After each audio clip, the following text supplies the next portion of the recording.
Right, good afternoon, everyone. Welcome to the Demas Rampersad Post-Budget Forum, which is put on by the Department of Economics here at the University of the West Indies, St. Augustine. We have an exciting afternoon for you as the Post-Budget Forum, one of the few, if not only, all-academic post-budget forum that is always featured every year, and we feature every year after the budget is presented. As we know, the Minister of Finance, the Honorable Minister of Finance, presented the budget on Monday. And so we have had some time to look over the budget. The economists on the panel this afternoon have all had an opportunity to delve deeper into the budget that was presented. And so we will get some rich discussion this afternoon. So again, welcome to the Demas Rampersad Post-Budget Forum hosted by the Department of Economics. We welcome you this afternoon. We're happy to have you with us. My name is Darren Conrad, and I will be the host for this afternoon. I am the head of the Department of Economics, and so again, I will be with you until the end of this afternoon's proceedings. We will have the panelists present. Each panelist will present for 20 minutes, and then we will entertain the questions, which will be directed to the panelists. During the course of the presentations, you may post your questions or comments throughout the presentations in the chat. When you are posting in the chat, please remember to post to all recipients or all participants so that we can all be able to see the questions and the comments. Again, welcome. And this afternoon, we have with us in order of presentation, we have Professor Emeritus Patrick Watson, Dr. Seerattan, and Dr. Vaalmikki Arjoon. I will introduce all of the panelists and then they will begin their presentations. And I'm simply going to ask that when one panelist is finished, you can indicate that you will now pass on to the next panelist. Again, you have 20 minutes.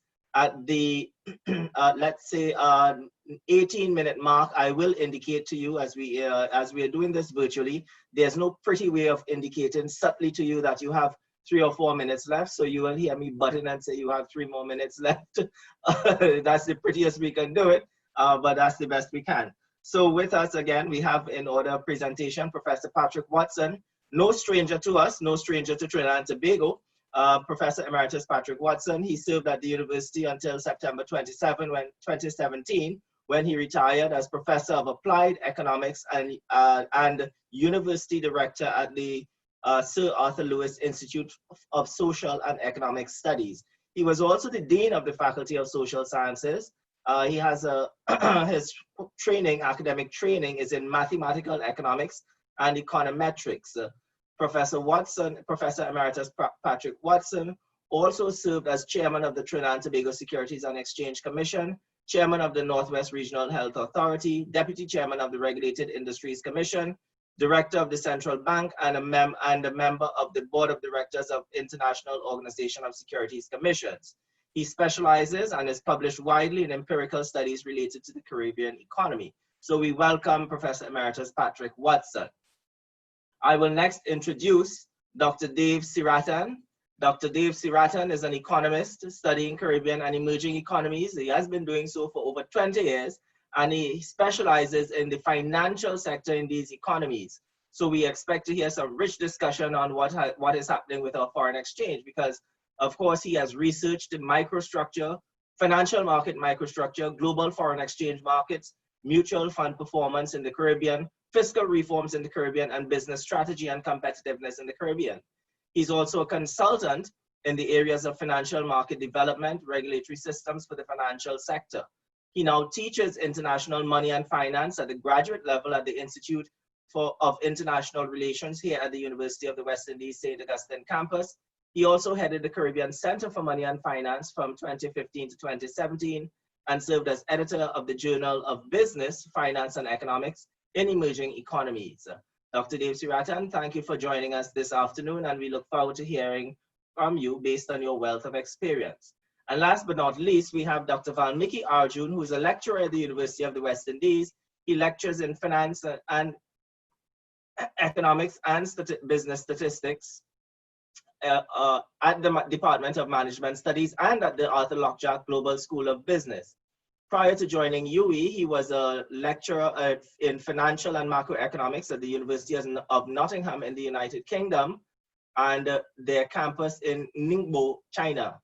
He also received his PhD and MSc degrees in financial economics from the University of Nottingham. He currently serves on the Council of Institute of Banking and Finance in Trinidad and Tobago, and he plays a key role in promoting professional education in the local banking and finance sector. He's also a member of several professional international economics associations, including the Royal Economic Society. Apart from that, he is a regular commentator, and I'm sure you would have seen him during the course of this week gone here and so far, on economic and financial matters in the local mainstream media. He's also published much of his research in highly respected international peer-reviewed journals in the area of finance and macroeconomics. Thank you for joining us, Dr. Arjoon, this afternoon. So without further ado, with this experienced panel, I will not take away from what they will be commenting on. And again, we will take your questions in the chat during the course of the presentation, your comments and questions. So without further ado, Professor Watson, over to you.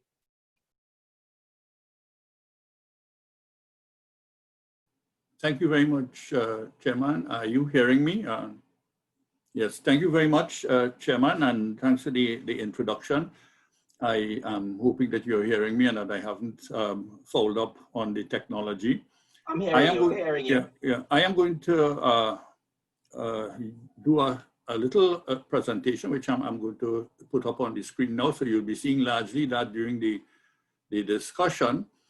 And I want to do this in such a way because I don't want you shouting at me when the time comes, but please feel free to do so when it does happen. As it turns out, I will be speaking largely about foreign exchange because I think it's the major policy concern of Trinidad and Tobago, since without it, everything grinds to a halt. In fact, this concern is addressed in the 2021 budget. So I will be looking at the measures that were taken, not all because I simply don't have the time. And I would ask the question if this would stem the hemorrhaging, because that is the main concern, or will it result in even further hemorrhaging?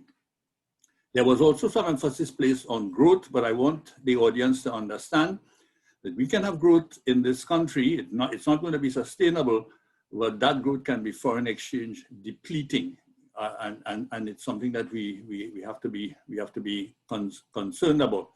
I am also going to attempt, with some trepidation, some understanding of what we can do to earn foreign exchange, especially from activity not related to the energy sector.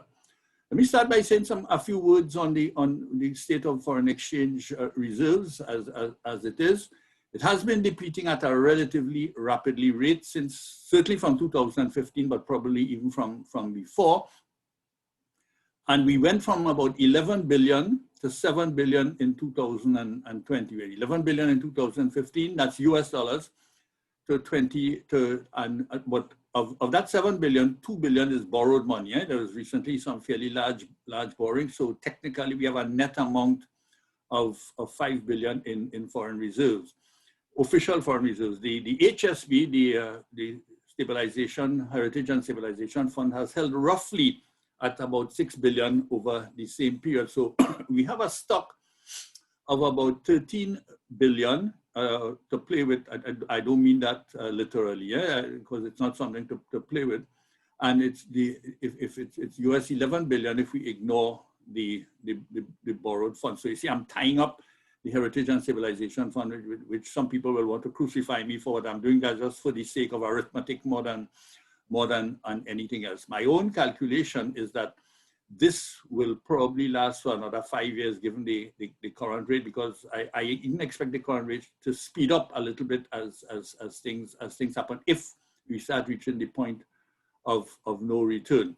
And I'm hoping that we have enough time. We really don't. We should have been doing this kind of thing, what I'm going to talk about since even before I was born, and I'm probably the oldest member. I am the oldest member on this panel. So we are going to see what can be done. The minister has pinned a lot of hope on the manufacturing sector. This is not new. If you know the history, the economic history of Trinidad and Tobago, and indeed of the region, this goes back to the 1950s following the work of Arthur Lewis. And there was a large amount of effort put into the development of the manufacturing sector as earners of foreign exchange, using imported capital and all of that. And most of you will know that that policy, which is what was eventually termed derogatively by Lloyd Best as industrialization by invitation, it did not work, and the manufacturing sector did not achieve the goal of becoming a major foreign exchange earner. In fact, a lot of the records show that they were foreign exchange users.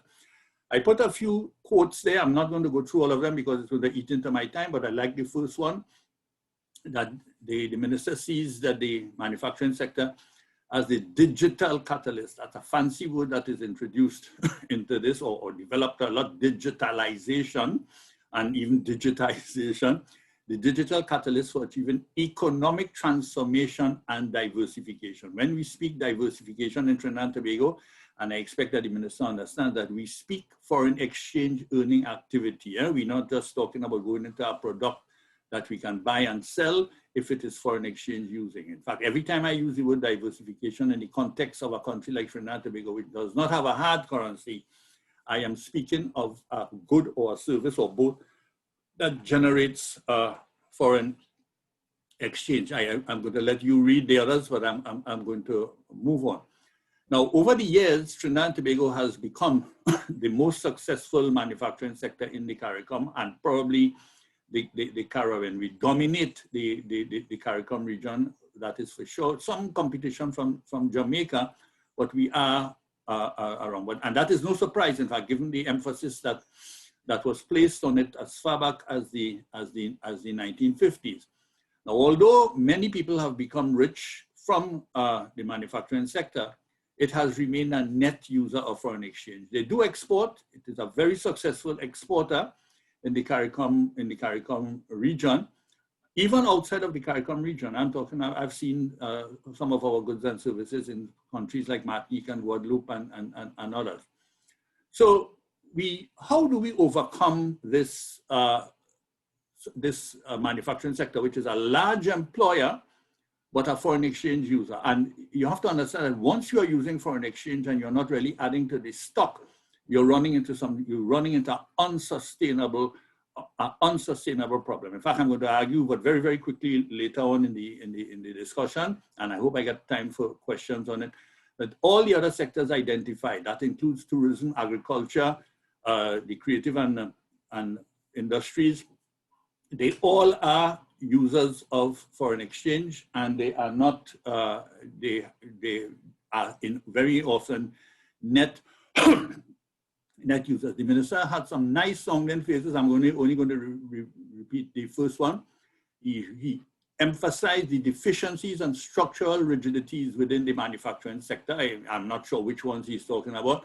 And he's saying that they will be addressed. There's a lot of what I would call vacuous words in the budget. I don't mean that to be naughty to the minister, but they make statements that are not backed up by any hard evidence or anything like that. So we are being flattered in a way into believing certain things that may not come to pass. And in fact, if anything, is that all the administrations in this country have been very, very long on fancy words, on seductive words, but very often short on delivery. So there are a few more things that they're saying that will happen with the economic free zone. I can go into some of these later on. But one of the fears I have is some of these things will not come to pass. Now, the manufacturing sector is as good a bet as any in my view. They have the experience in markets, largely CARICOM. They are not very, very strong outside, except for one or two of them. They have used the CARICOM very, very well. The problem with that is that if the CARICOM countries, which are largely tourist-based, have any difficulties, our manufacturing sector suffers deliberately. So if this manufacturing sector is to succeed, it must be seeking outlets beyond CARICOM, you see, and that is not going to be an easy task. So in the short to medium term, there is no problem in using foreign exchange reserves if we build, as is the promise, a capacity to earn further foreign exchange, which is the only sustainable solution. My own feeling is that this will not happen unless there's a dramatic change in the way the manufacturing sector does business, which is based on the use of foreign exchange earned in other sectors, principally the energy sector, I should say, in the other sector, and making Trinidad and Tobago dollar profits on that basis. That's a serious problem.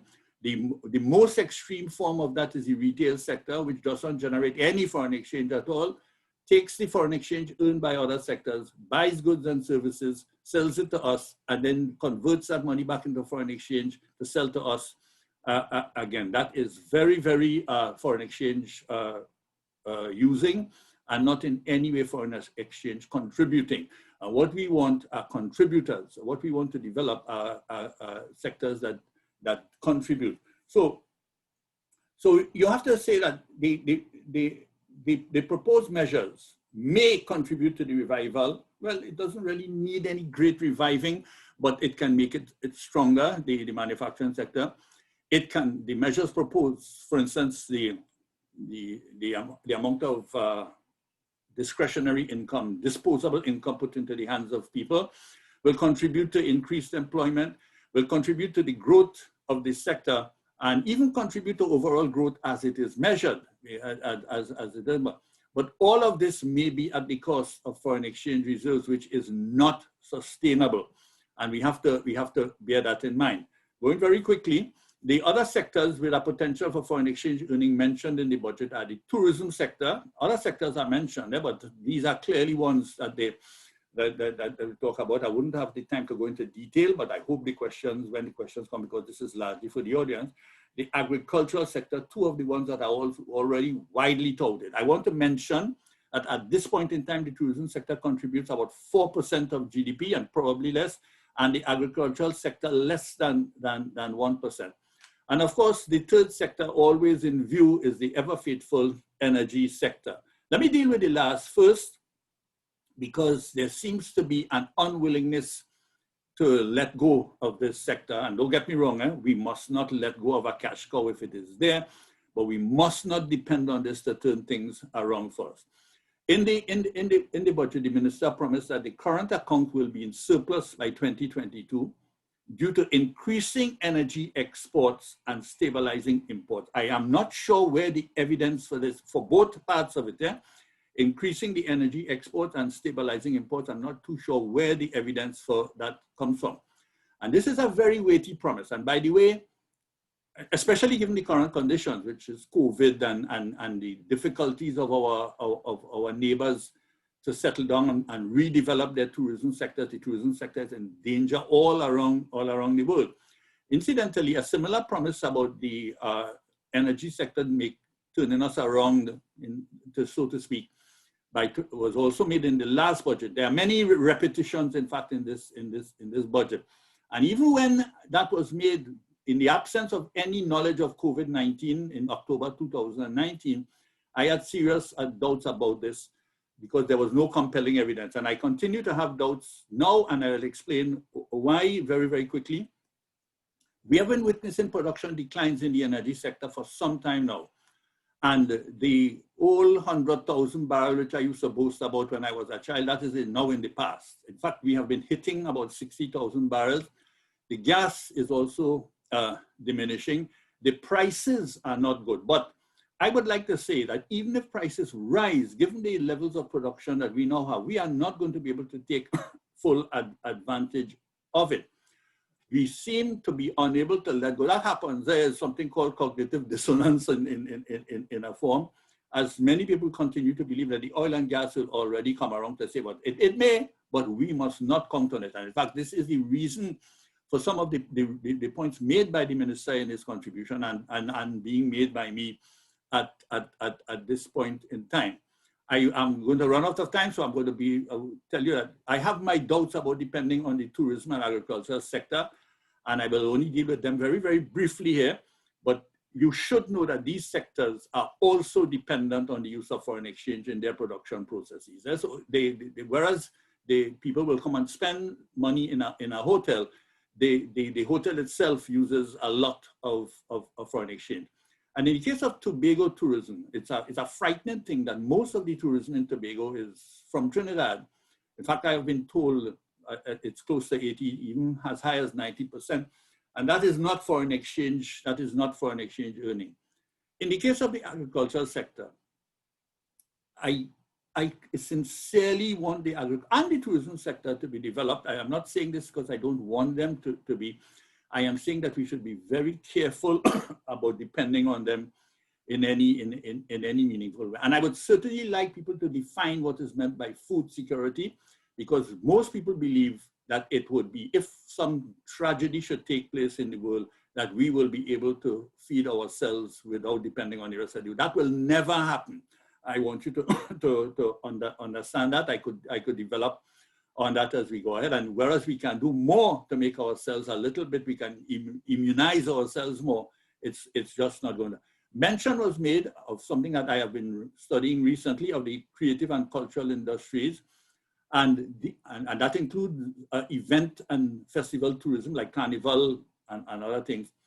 They have their limitations, which I will not develop here. One of the limitations is that these depend a lot on individuals like a Marshall Montano, who may make money from his soca singing activity, but that foreign exchange may not come here unless other conditions change radically, such as, for instance, the crime, such as he must have confidence to bring his foreign exchange, his earned foreign exchange here. I also would want to deal, because we have studied Carnival in Antigua and Barbuda, and there is we found no evidence of it being foreign exchange earning or even being profitable. I think if we do a serious study of Carnival here, I know some have been done, but I've questioned the methodology involved with them. We may see that if Carnival is a foreign exchange earner at all, it is going to be very, very marginal, and it may even be a foreign exchange, a net user of foreign exchange. And I could speak of what leads me to those speculations. So what can be done? This is going to be a bit of an anticlimax, because in a way I cannot point to any one sector that I feel will work. And I think what we need to do is to produce and sell any legally acceptable good, and that includes very soon marijuana, and perhaps especially services that will be a successful foreign exchange earner. Now, at this point in time, that good or service may not even be on our radar. That is the important point. What I think we have to stop doing is believing that because something appears to be a low-hanging fruit, like agriculture, and it appears to be, but we don't think it through when we talk about it. And I'm speaking about, in particular, about traditional tourism, and I could develop on this in the question time. They need not at all be low-hanging fruit. I heard Terence Farrell say a few days ago that we have to be prepared to climb or to use a rod to get some of the food that we're talking about. It's not going to be easy. So I am thinking of, and this is something that should have been done a long time ago when we had the money, because it's going to be costly. But I'm going to argue that it can still be done, but there's some risks. The risks are going to become a little bit more expensive. We need to look for appropriate goods and services by spending money on innovation. We have been studying this at the Salises, on financing entrepreneurship, even while simultaneously concentrating on our ostensibly safe bets, the ostensibly low-hanging fruit. This is a risky and a costly business. Ask any successful entrepreneur like Elon Musk, and they will tell you how expensive innovation and entrepreneurship is, and in particular will likely be costly in terms of foreign exchange. So what do we have? I showed you earlier that we have a stock of about 13 billion US, which includes the HSB. And it is something that we can use to this effect. There are risks involved there. And we have to be mindful that when we are doing certain things, we may fail at it. We cannot win with everyone. I am hoping that there is enough time to stem this hemorrhaging and find a source other than the energy sector. Now, the longer we take to do this, the more painful the adjustment is going to be. In fact, we are already starting to see some of the pain. The minister made certain recommendations which resemble the epoch of the 1970s and 80s, where we had the negative list and we had bans on certain kinds of imports. We had, when we are traveling, to fill out forms. The younger people, I'm seeing these pretty young faces in front of me, they may not know of these kinds of things. They may not, unless they have read the history of it. Before 1993, we were unable to travel without filling out certain forms and going to the bank and getting money and so on. I want to insist that expanding demand, I saw this in the Roadmap to Recovery report, I saw it in the budget. By generating growth, by expanding demand, leads inevitably, directly and indirectly, to demand pressures on foreign exchange, no matter what sector you're talking about. You may see growth in the economy, you may see certain sectors expanding based on it, but it is because they are using foreign exchange, which they are not replacing. And that is a dangerous problem that we are having. We are likely to find that as we go on and we get closer and closer to the day of reckoning, we are going to see some adjustments like exchange rate depreciation. It's not that the minister is going to come and announce it. That kind of day is gone. The central bank will simply cease to back up the foreign exchange as it does now, and the rate will largely separate. There will be physical limitation on imports, as we are seeing now. There's some report on cars and so on. And there may be increased foreign exchange rationing more than we are seeing at this point in time. We don't want to reach to that point. And as I say, expanding demand, for instance, by making me have more disposable income and so on. We asked the IMF about this, and this inevitably leads to current account crises, because our appetite for foreign goods and services is very, very big. And any increase in demand inevitably means an increase in demand for goods and services that have foreign content, either directly or indirectly through our demand for goods produced by our manufacturing sector. I want to say, in guise of conclusion, a little statement from Peter Drucker, one of the gurus of entrepreneurial activity. And this is what my discussion wanted to be. The greatest danger in times of turbulence is not turbulence itself, but to act with yesterday's logic. And if we continue to act with yesterday's logic, which is what I am seeing in this budget when we go to the tourism sector, the agriculture sector. Thank you very much. I now pass to my younger, more esteemed colleague, my former student, Dave Seerattan.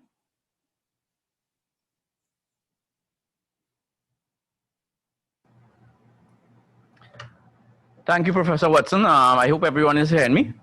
All right. First, I want to thank the Department of Economics for both organizing this very interesting and important budget review, as well as to thank them for inviting me once again to be a panelist.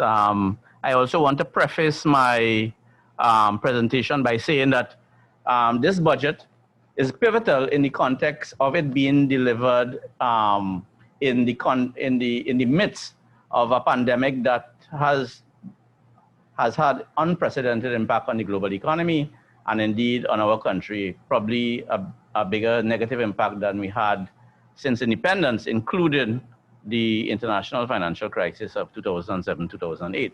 So it's in that context, this budget is very important in the sense that it lays out and the tone that the government is going to adopt, not only in getting us out of the immediate crisis, but in terms of planning for the future ahead, which is, as Professor Watson indicated, there are many, many challenges. Okay, so I want to share my screen so that people could follow the presentation.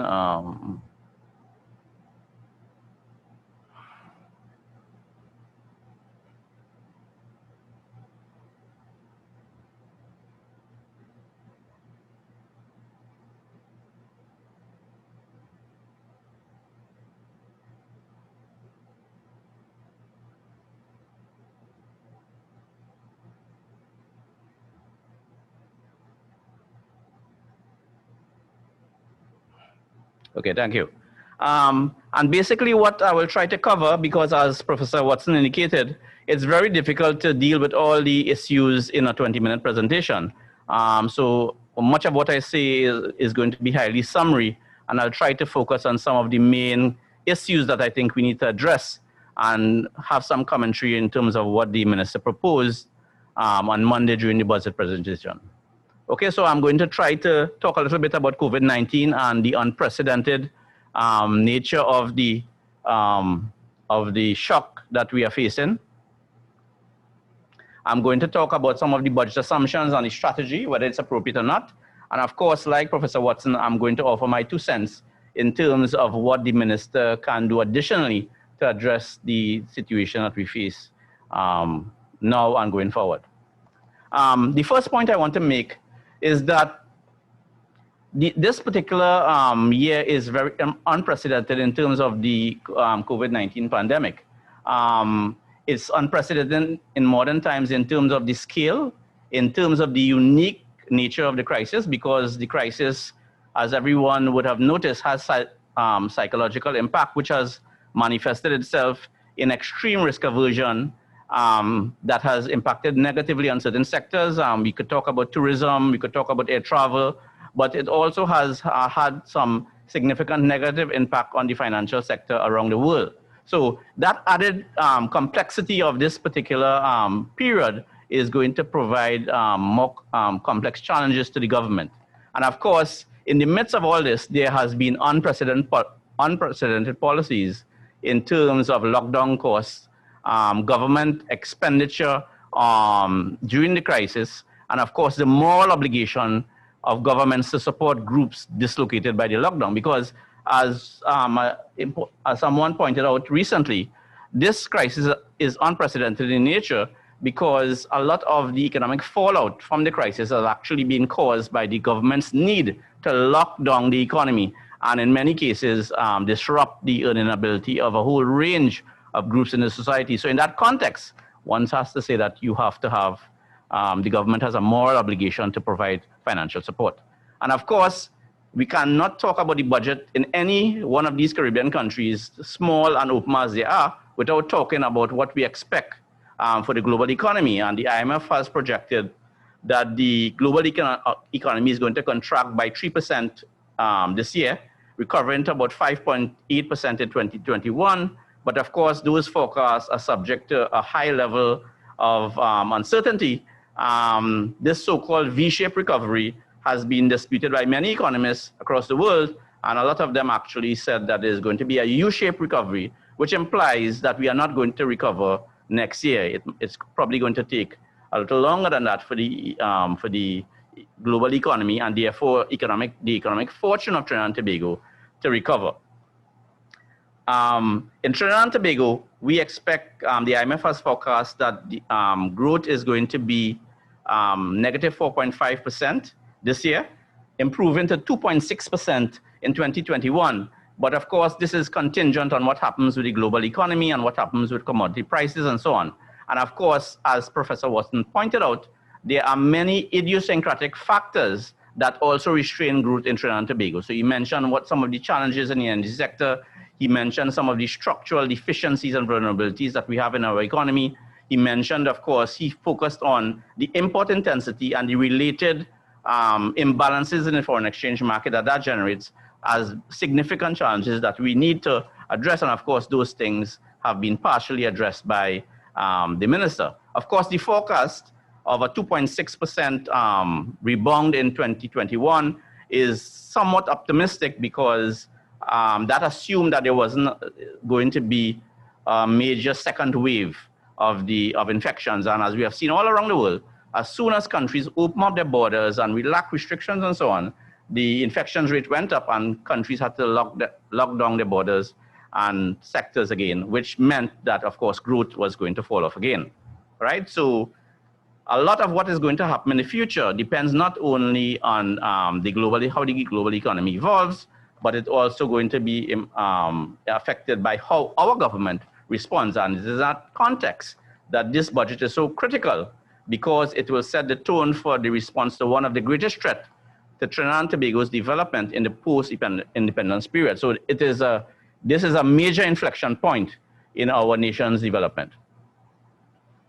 In terms of the budget assumptions and strategies, the assumption of our oil price of $45 a barrel and gas at $3 per MMBTU, on the face of it seems reasonable. That means that we expect revenues to be about roughly 41.4 billion, and expenditure to be 49.6 billion in the current financial year, which equates to 8.26 billion deficit, or 5.6% as a percentage of GDP. The budgeted oil price is slightly optimistic, since most forecasts put the price of oil about $35 a barrel in 2020 and US $42 a barrel in 2021. And as has been pointed out to me, if we take in the price of Brent, we normally get about $3 to $4 less because of the quality of the oil that we produce. So it is somewhat optimistic, at least on the oil price benchmark, that is slightly optimistic. So that means there is all likelihood that we may not attain the level of revenues that the minister is expecting, and therefore, of course, the fiscal deficit is going to be necessarily larger, and of course, we're going to have a greater challenge and more help in terms of the deficit financing that we're going to need. In terms of the overall strategy, I think the overall strategy to maintain spending at approximately 50 billion and try to close revenue shortfalls by higher taxes, as well as a more efficient tax administration system in the form of the revenue authority is the way to go, since the economy seems to have reached the limit where further cuts in expenditure would be counterproductive for growth and overall welfare. So I think the minister have basically, over the last 4 years, have cut expenditure down to the bone, and going further in that direction is going to be counterproductive, not only for growth, but for welfare and poverty levels and so on in the society, which is going to create an environment where it's going to be very difficult to get the economy growing strongly again after the pandemic passes and so on. So the minister has to be very careful in terms of how he goes about trying to meet the challenges that he faces. And I think it's the right approach to basically put a halt to the cuts in expenditure that have happened over the last 3 to 4 years and focus more on closing the fiscal deficit with revenue by trying to increase revenues through a variety of means.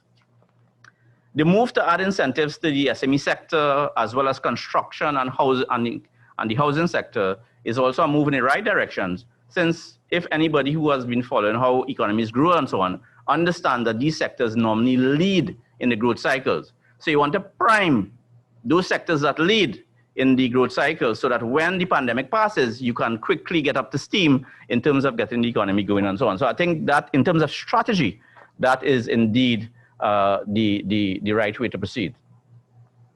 Very importantly, and Professor Watson touched on this, the decision not to use the exchange rate at this time, very importantly, he mentioned at this time, to drive the adjustment is the right decision, since such a move is subject to high downside risk, may not work as intended, as most of us who have worked on foreign exchange markets in the Caribbean know.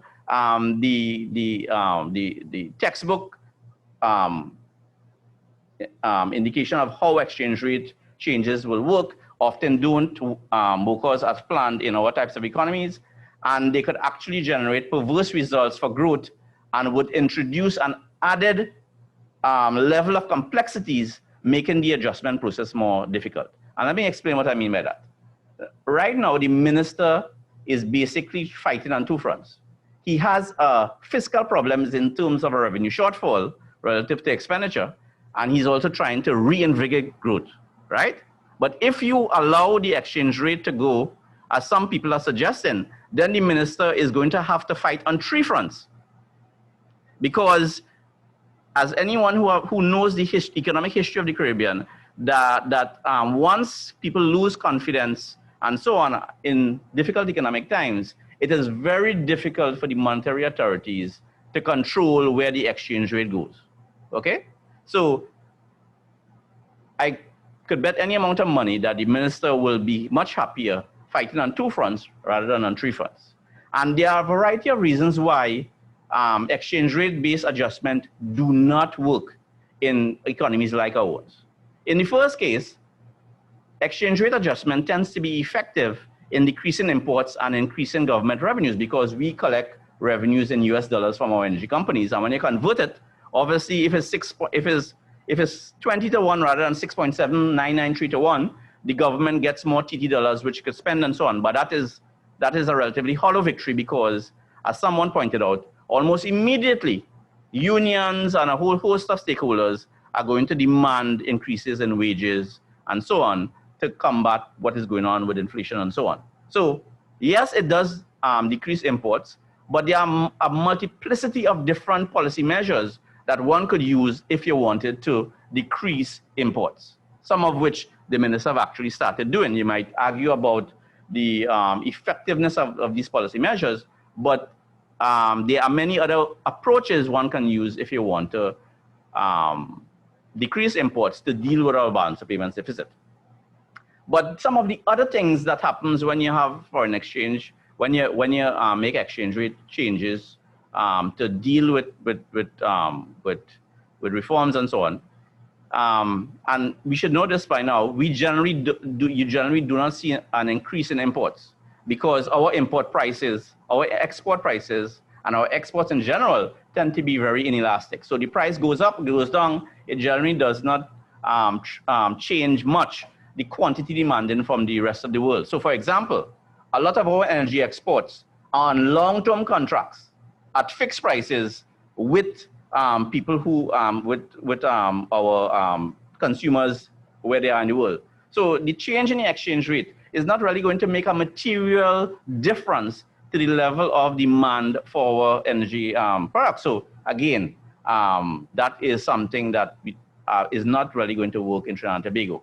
Very importantly, it is, of all the studies done in the Caribbean, it has shown that exchange rate devaluations, depreciations, whatever you want to call it, it increases income equality with negative consequences for growth. Because a lot of the new research coming out of the World Bank and the IMF have actually shown that increasing inequality actually causes growth to fall, right?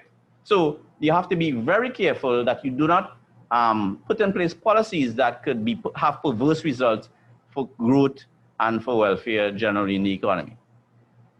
Very importantly, the psychological and behavioral economic aspects of exchange rate changes and foreign exchange market would set in train speculative pressures, and the monetary authorities tend in these situations not able to control the trajectory for the rate. If you want to, you don't have to look very far. Just look at the monetary history of Guyana and Jamaica, right? The Jamaican exchange rate used to be 7.75 Jamaican cents to $1 US back in the early days after independence in Jamaica.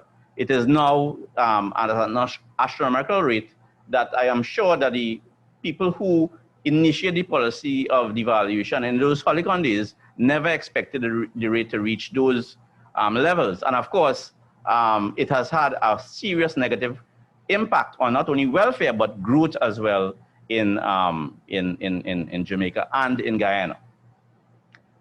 It will also damage confidence in Trinidad and Tobago denominated financial assets and increase the substitution of US financial assets for TT financial assets, accentuating the imbalances in the foreign exchange market and increasing pressure on the exchange rate. So it is likely to have very perverse results to what was anticipated, right? So another negative consequence of these kinds of changes is that perverse and overly risky investment activities by individuals trying to protect the value of their wealth holdings could lead to very risky investments in real estate speculation, for example, or other exotic instruments such as the pyramid schemes that we have been hearing a lot about in the news today. So a lot of what you do with the exchange rate generates all these perverse results that could actually lead to bigger problems than you had in the first place.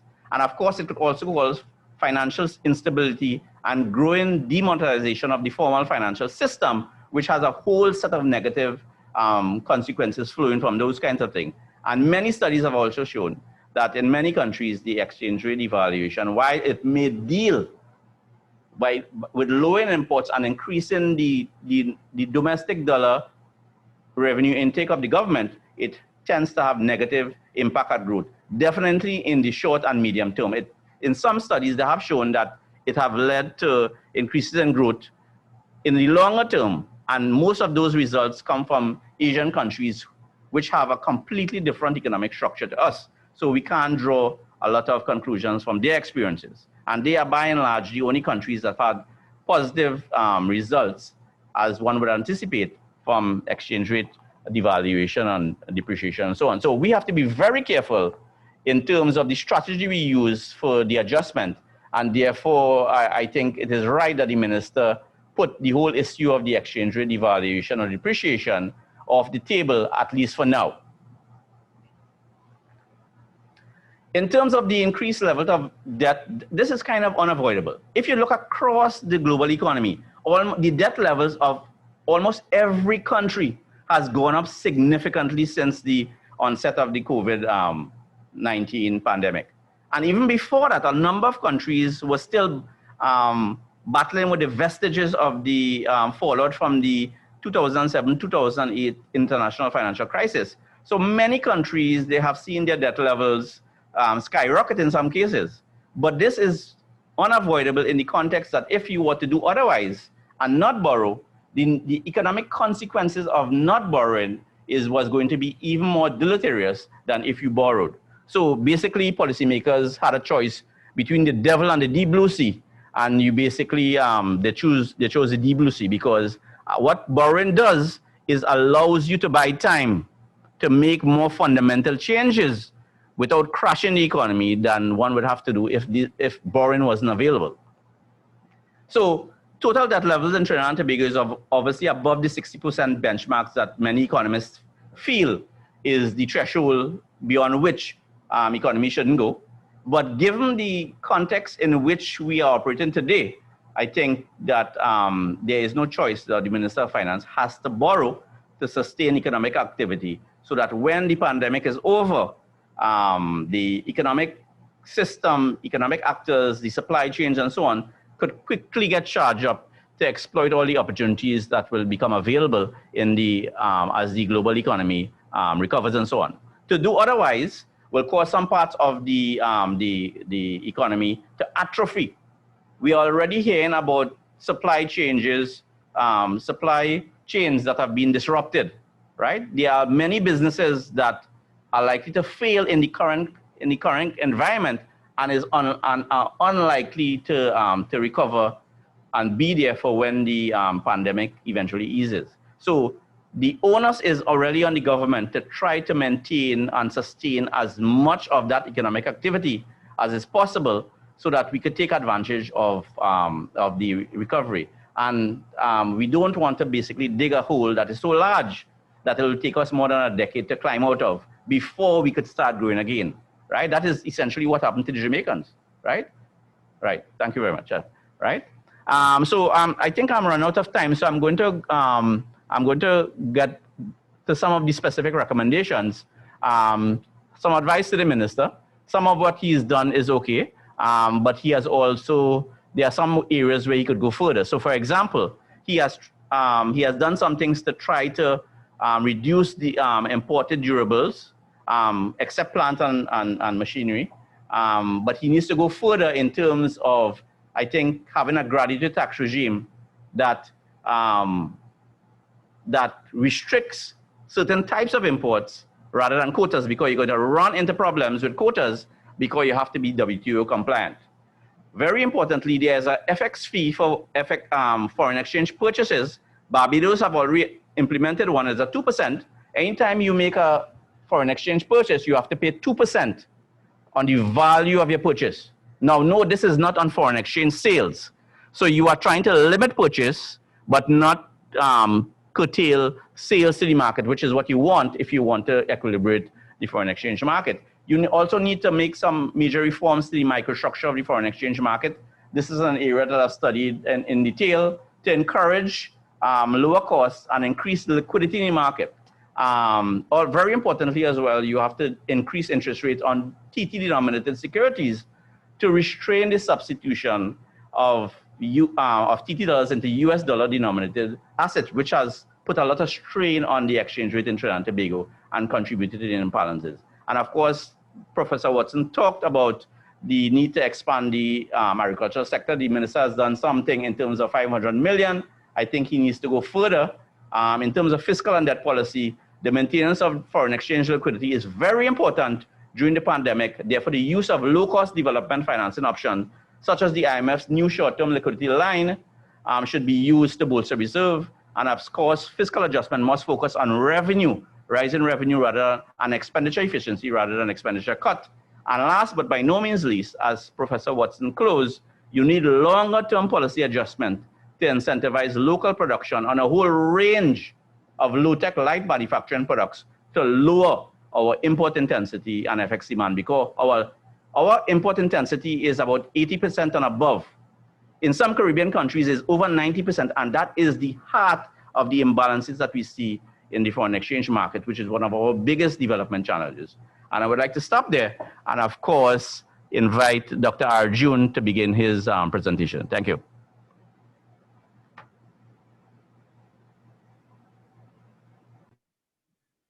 Thank you for joining us, attendees, and we invite you to continue to keep sending your comments and questions. So we'll now take in Vaalmikki's Dr. Arjoon's presentation.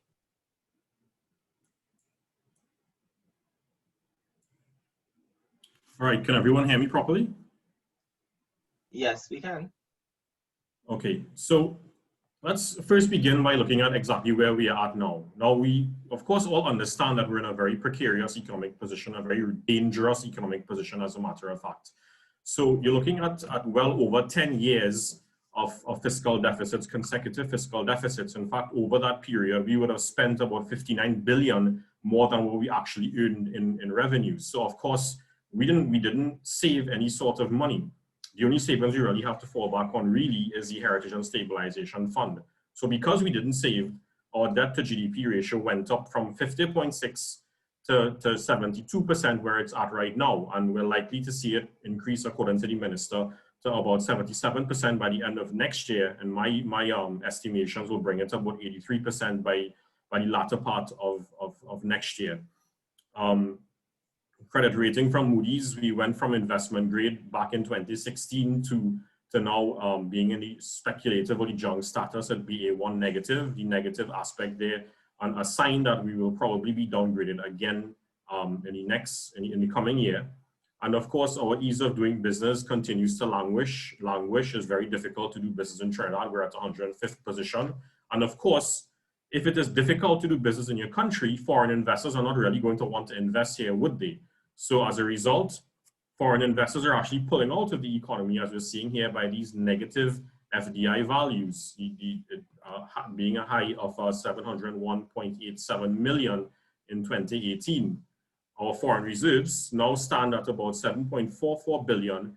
But what we have to understand is that this is more or less artificially pushed up, because when we borrow from abroad, when we issue, for example, that 500 million US dollar bond that we did some months ago, that money, you can't spend it in US and Trinidad and Tobago. You have to convert it to TT. So when the central bank converts that money goes into the foreign reserve account. So it artificially props up the foreign reserve account. Same thing with the Heritage and Stabilization Fund. When they convert the US into TT, and it props up the reserve fund, now standing at 7.4 billion.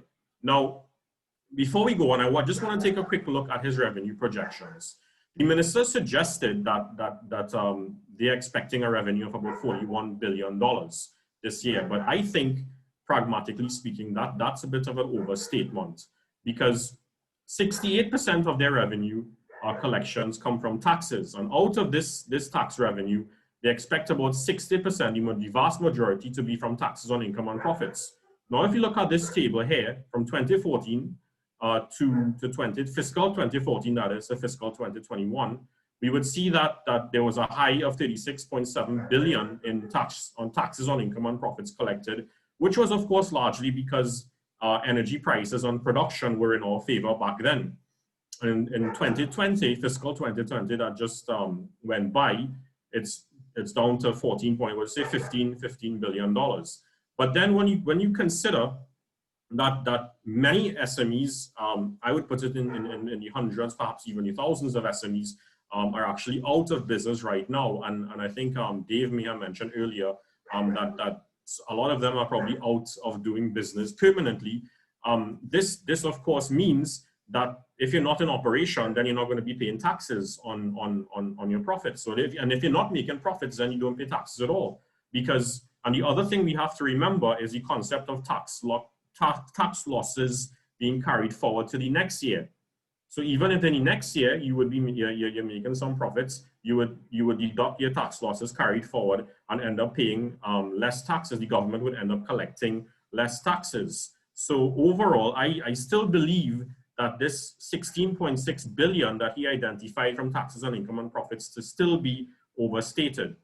And not only that, remember that with the closure of many elements of the private sector and the loss-making states of many elements of the private sector, tens of thousands of persons are now out of jobs. In fact, I remember looking at an IDB study some time ago where they did a survey and identified that about 68% of low-income households were affected by job losses. And then 49% of the middle-income households were affected, and as well as 23% of the high-income households would have been affected by job losses as well. Now, apart from them not being able to pay income tax, this is a serious, serious loss of purchasing power. Because if you have less purchasing power, it means you're not really going to go out there. The household is not really going to go out there and spend this money for the private sector to benefit. So companies' earnings, those that are still in existence, is going to fall. When their earnings fall, it means the government is going to collect less tax revenue. So I would think that this 16.6 billion, even though it's low relative to where we were at before, in the last 5 years, it was an average of about 19 billion per year.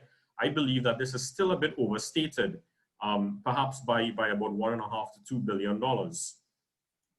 Now, one of the issues that he raised in this budget, and one of the initiatives that he's embarking on, is removing the concessions on car purchases. For example, concessions on importing small engines, hybrid vehicles, CNG type vehicles, etc. Now, the reason touted by the minister for doing this is because of the vast amount of foreign exchange that the automotive sector tends to use. But then that brings the question, is really cutting the demand for foreign exchange by the consumer and small businesses the best way to alleviate our foreign exchange woes? Because to me, it seems like just another easy way out mechanism that the state is trying to use in order to conserve whatever foreign exchange they have. And if we look at this table here, we would see that from 2017 to 2019, in each quarter, in most of the quarters actually, foreign exchange, the automotive sector, car dealers in the automotive sector, they would have faced, especially in 2017, some significant declines in their sales. And this is before this measure was actually introduced. Remember, back then, in the pre-COVID period, demand was already low. We were already in a recession. So sales levels were already low in the first place. Income levels would have already fallen because of several job losses. And then they would have been besieged not only by a higher cost of doing business, but also by higher corporation taxes. So these companies were already struggling back then. And now to go and levy this particular measure is going to cause some serious strain in the automotive industry, especially for used cars dealers. And as again, I reiterate, as you see here, their sales were basically in a decline for each quarter from 2017, for most of the quarters for 2017 to 2019. Now, we have to ask ourselves, okay, you want to cut the demand for foreign exchange and increase the supply of foreign exchange. When thinking about it pragmatically, if you cut the demand for foreign exchange, at the same time, you're basically going to severely hurt what is basically a big industry in retail industry in Trinidad and Tobago, which is the automotive sector, more particularly the foreign used car dealers. And one of the things that I think the government needs to start looking at is to start seriously plugging the outflows or the leakages of US from our system. And that brings me to illicit financial flows. Over 2008, and I know the United Nations has actually started speaking about this more rigorously and aggressively recently. Over 2008 to 2017, we would have lost an average of over 4.1 billion US dollars. Now understand this figure. This is on average each year. We're losing 4.1 billion US dollars from trade misinvoicing. And what is trade misinvoicing? So for example, when some exporters under invoice, that's where they would deliberately understate the prices of the goods that they're exporting as a mechanism to pay less taxes and to go and hide profits offshore. So if the correct value that should be on the invoice when you're exporting is about 100,000, but the invoice actually says 75,000, that would mean a leakage of an addition of about 25,000 that just goes unaccounted for and would sit in an account in a foreign country, when that same 25,000 US dollars could in fact be used more productively locally here. And then you have the other instance, the opposite side of the coin, where some others may over-invoice on imports as a way to launder the proceeds of criminal activities. Now, this 4.1 billion US dollars, that represents, when you convert it to TT, that's about 56% of our national budget. So clearly, plugging this hole, this leakage in our foreign exchange, could go a very long way in easing the availability of foreign exchange to the private sector. And we could avoid things where we have to stymie the activities of various sectors in order to provide, where the income in those sectors provide bread or roti or whatever you want to call it for various households, the table for various households each month, because these sectors, these retail sectors, including the automotive sector, they do account for a large segment of employment in the private sector. So I just want to quickly take a look at agriculture, because agriculture is touted to be one of the major focuses of the state this year forward. Agriculture, to me, has always appeared to be the unwanted stepchild of the economy. That's the way they treat the sector. Now, as we see here, and that shows basically from the budgetary allocations over the last few years, from fiscal 2016 now to fiscal 2021. So far, agriculture really contributes about, on average each year, about a meager 1.12% to GDP, employing just about 3% of your workforce. And this year we're seeing now, there's an allocation of just about 2% of the government expenditure, of state expenditure on agriculture. Now, we hear a lot about the food import bill. Let's take a look at the figures here.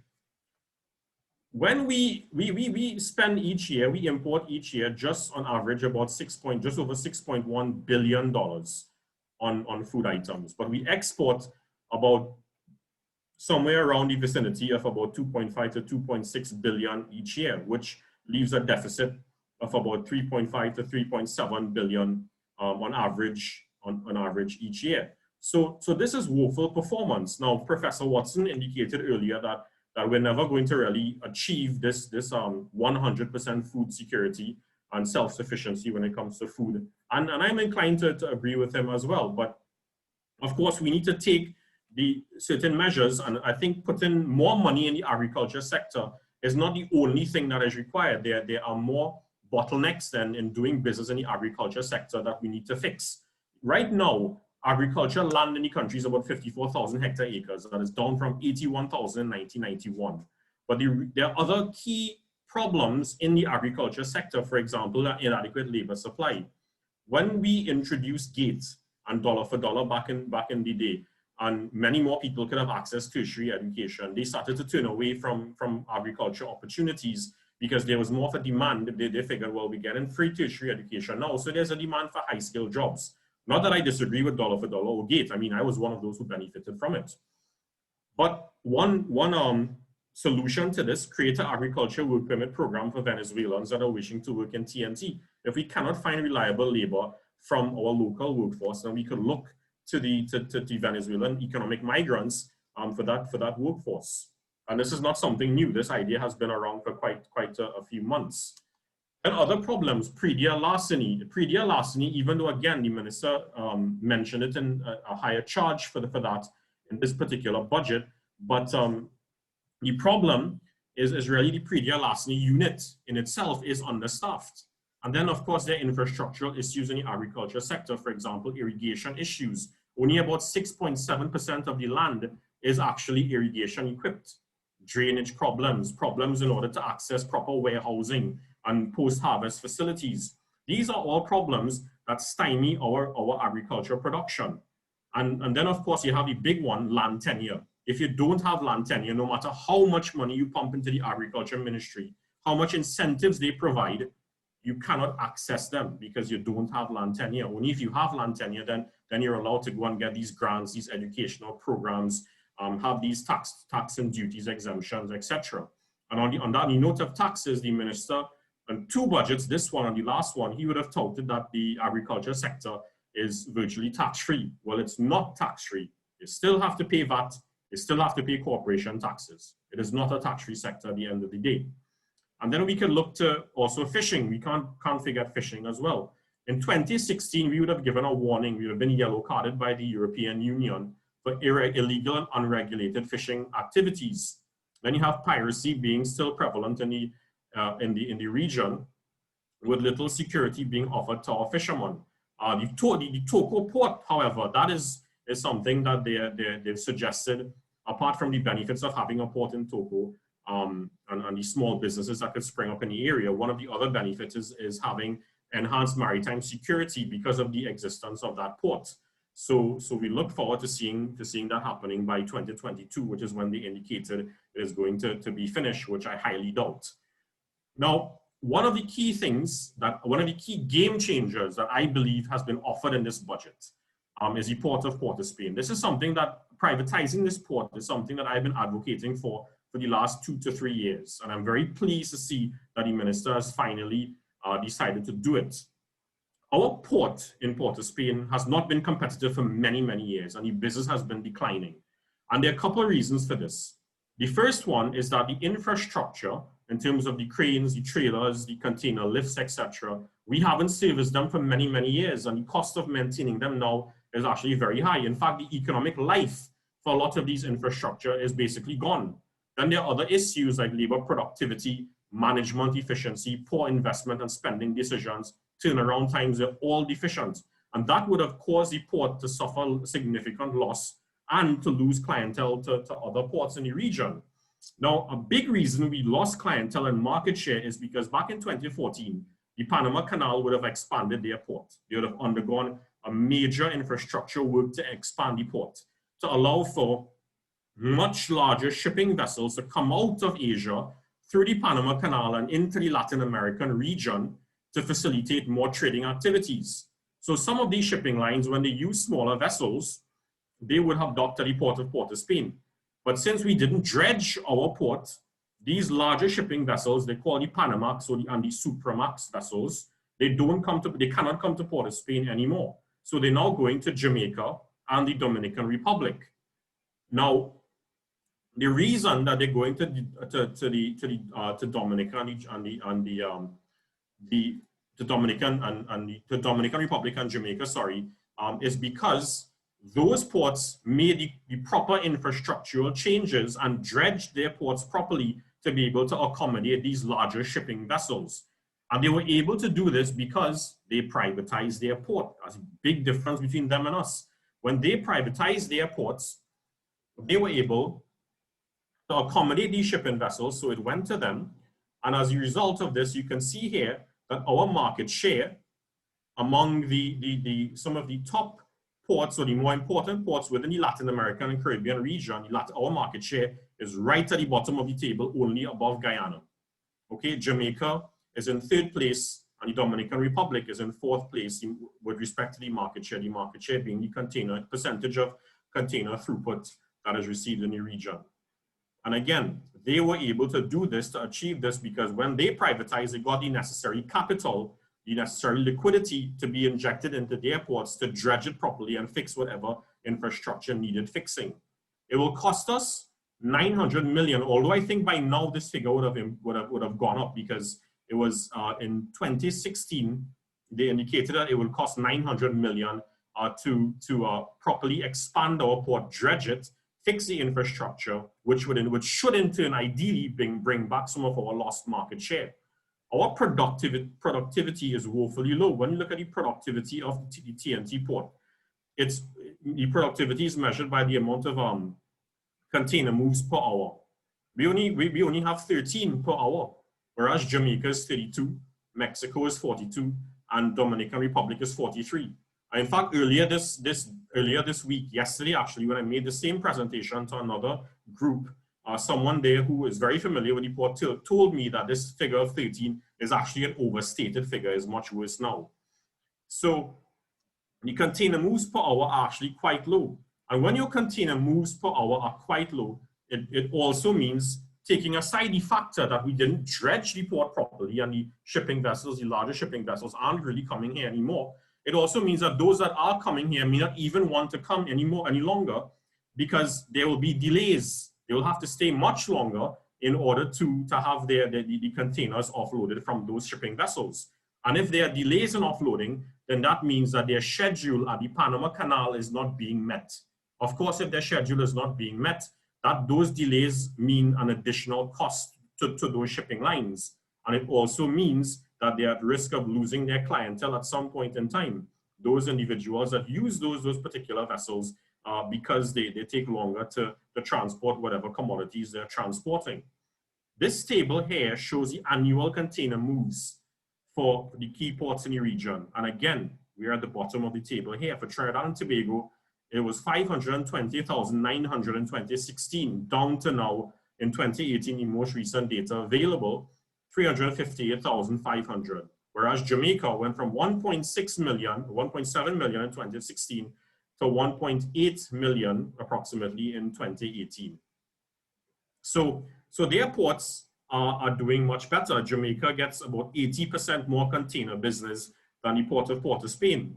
And again, many shipping lines would go and choose ports like the Kingston Freeport Terminal in order to avoid significant delays and the risk of missing their schedule in the Panama Canal. When this table here now shows the profits, compares the profits with the Port of Port-of-Spain and the Kingston Freeport Terminal. And as you can see here, I didn't put the 2015 figure, I apologize for that, but in 2015, that would have been the last year, as far as the data goes, the last year that would have given us any sort of positive earnings, positive profits. We would have earned about $353,477 US as profits in 2015. But since then, it just went to a loss-making state. A loss of 3.6 million US in 2016 and 3.7 million US in 2017. But after Kingston privatized their port, they made a profit from back in 2015, from about 5.7 million US up to, in 2016 after the privatization, to 24.5 million US. And then that almost doubled in 2017 to 43.5 million US. So the figures show it. We don't have to reinvent the wheel because other countries, they followed this model, like Kingston, like Jamaica, sorry, like Dominican Republic, and the best performing port in the world, Singapore, and in Singapore is a private port as well. So us getting a private operator, I think, is a step in the right direction with respect to improving the efficiencies at the port. However, there's a caveat to that. And after the caveat, I'll end my presentation. Right now, a lot of us who engage in international trade, especially manufacturers, they feel the worst brunt of it. They encounter problems because of customs officials and their poor work ethic and productivity at the port. What's happening because they're not getting sufficient access to foreign exchange still.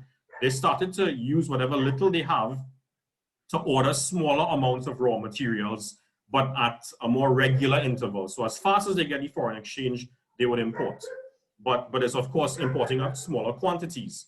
But in doing so, it means that they're importing more regularly. So on a more regular basis, they have to face the deficiencies of customs and the port. So when customs official, a simple thing, they don't turn up to work, then you're looking at their items being left at the port for more than the 5-day period, the 5-day rent-free period, and then they have to now go and pay rental charges at the port and incur customs overtime charges as well. So even if you get a private port operator, that port operator will have no jurisdiction to control customs the work ethic of customs. And this is where the government, the state, needs to actually step in, the Ministry of Trade and Ministry of National Security, and start clamping down on the inefficiencies that are proffered by the customs sector here in TNT. But I think I will just want to end on a positive note.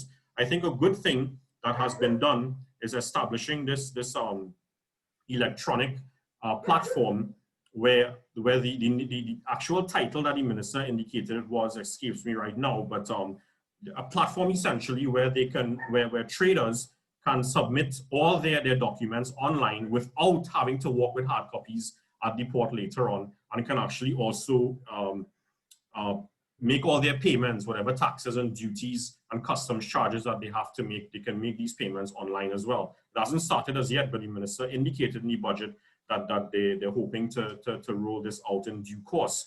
I think if it does happen, it's a very positive step because it means getting access to your goods faster, especially for manufacturers. Countries like Jamaica have already implemented it, and Zambia, countries like Zambia are miles ahead of us because they've established this e-customs platform well over 3 years now.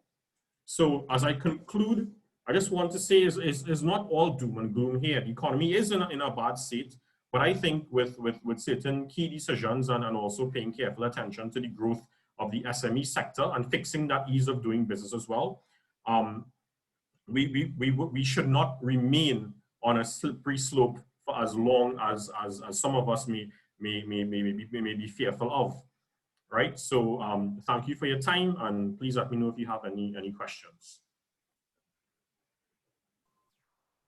Thank you, gentlemen, for your presentations. It was certainly a joy to listen to them. Thank you, Professor Watson, for taking us through an in-depth look at what is going on with foreign exchange. Interestingly, what were areas where we think that they are net earners of foreign exchange, they are net users of foreign exchange, which is quite interesting, as we can see, and we'll have some questions about that. Dave, thank you for helping us to understand and appreciate why the government did not use exchange rate adjustments at this point in time, and helping us to understand even better why the increase in debt is unavoidable, and then in fact making the case for more debt, which is not usually what some people may understand, but thank you for that. And thank you, Dr. Arjoon. I know we will have some questions in particular with regards to some of the items you mentioned, which would be some of the illicit flows. That's a substantial amount of losses. That's, you're talking about 56%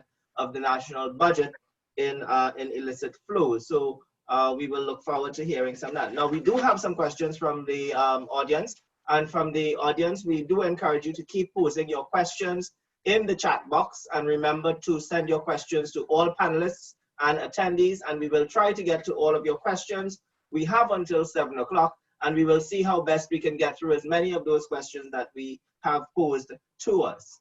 Now, first question I would, that coming from the audience, we would go to Professor Watson. We have a couple of questions for you, Prof, but we will try to ask them in an order that will stimulate the conversation in that way. Now, you mentioned, now I'm just going to preface it in that one of the areas you identified was that tourism is a possible area where we can earn foreign exchange, but the question is, how do you see, this is for Professor Watson, how do you see the tourism sector earning foreign exchange in light of the COVID-19 pandemic? Are you hearing me by any chance? Because yes, I am hearing you. Yes. Yeah. I am not very hopeful about the tourism sector, especially following COVID. My own feeling is that even in the Caribbean, Barbados has been taking some fairly splendid initiatives.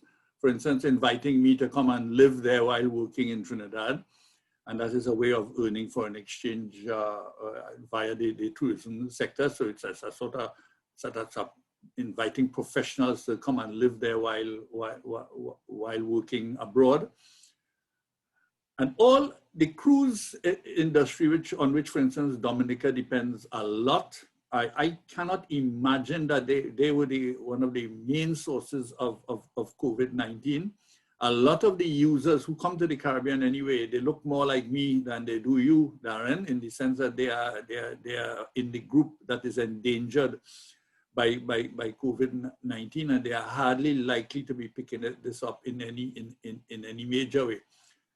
So classic tourism, as we are accustomed to it, the hotel tourism is unlikely to work. Now, the island of Trinidad is not a big one for tourism, and it's ready for Tobago. And yet in the case of Tobago's tourism is largely, it's a lot of, I won't say largely because I don't have exact figures before me, but the little that I have tells me that a lot of the tourism to Tobago, in fact, many are now insisting that they open up the sea bridge because they want Trinidadians to come, and that is not foreign exchange earning. If anything, that is foreign exchange using, because the expenditure of the hotels, etc., in foreign exchange will remain, whereas the earnings are not going to be in the form of foreign exchange if they come from Trinidadians. So I really believe that if we are going into tourism, and I don't think anything should be ignored at this point in time, but I do believe that we should be very careful not to go along a path that we have trod so many years before. The conventional tourism, the tourism coming to the sea and sand, and so on, I think that is dead. And if it's not dead, it's likely to be dominated by those who have an absolute and a comparative advantage within the region already. I am speaking about Barbados, Jamaica, Antigua, and Bermuda. There's a report recently of the IDB where they show the dependence on tourism of the various countries in the Caribbean and Latin America. On the top of it is Aruba. I don't know if you've ever been to Aruba, not a very pretty country, but made very beautiful by the tourism sector, and a tourist stay there. It's very enjoyable. Quite on the top of the list as well is the Bahamas and Barbados and Grenada. Trinidad and Tobago, out of 166 countries studied, is 106th. We have a very, very long way to go when it comes to building a tourism capability. There is some advantage in that, I suspect, because we're coming from nowhere, so we could only go upward, and that is true. But it cannot be in areas that are now dominated, let's say, by Aruba and by Antigua and Bermuda. The conventional tourism, which is enjoyed by these countries, we are going to be at a loss. So we have to find novel forms of tourism. Many people have been talking about sport tourism, event tourism, such as carnival and other things like that. But I want to see more than talk, and I want to see something that is a little bit beyond just emotion. I want to see really, really good studies that will tell me, and plans and projects that will encourage the other forms of tourism, because tourism is one of the biggest industries in the world. It's just that over the years, we have ignored it because we have had oil and gas. But that too is disappearing, and it is correct to look in the direction of tourism. But because we are coming from so far behind, we cannot compete with those who are already on that well-trod path. I'm going to stop there, and if you want to ask me to elaborate further, we could talk about it. All right, thank you very much, Prof, for your response. Now we have the comments coming in. I'm just trying to go through them here. Let me ask this question to Dave. Dr. Seerattan, you close the economy down, you open it back up. In the near future, there should be immediate growth. Thus a stronger case for the V-shaped business cycle range. Do you agree? Well, the J-curve effect means that you have a response to the devaluation after an initial period when you have growth going down. The problem with that is that even in the long term, I don't see devaluation having the desired impact on